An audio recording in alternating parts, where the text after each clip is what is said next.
இன்றைக்கி சிம்பிளாக bread sandwich செய்ய போகிறேன். அதுக்கு 2 பெரிய வெங்காயம் எடுத்து நீளவாக்கில் கட் பண்ணி வச்சுங்க. அரை தக்காளியுமே அதுவுமே நீளவாக்கில் கட் பண்ணி வச்சுங்க. 2 பச்சை மிளகா பொடிசாக கட் பண்ணிங்க. 1 கேரட்டை துருவி எடுத்துங்க. 5 பல் பூண்டு எடுத்து பொடிசாக கட் பண்ணி வச்சுங்க. பூண்டு ஆப்ஷனல் தான், உங்களுக்கு தேவைன்னா போட்டுங்க.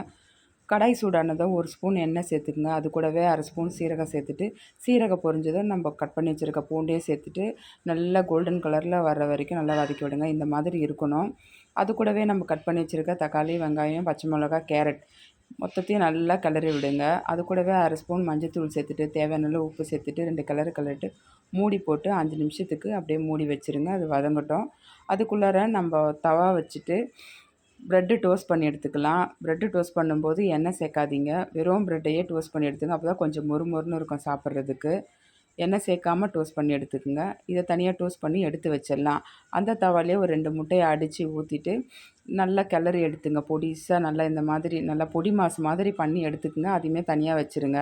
நம்ம டோஸ்ட் பண்ண ப்ரெட்டை எடுத்துகிட்டு நம்ம வதக்கி வச்ச வெஜிடபிள் அதில் போட்டுட்டு, அது கூடவே நம்ம பொடி மாஸ் முட்டையை மேலே வச்சு ப்ரெட்டை மேலே வச்சுட்டு பசங்களுக்கு கொடுங்க. சூப்பரான ஈஸியான சாண்ட்விச் ரெடி.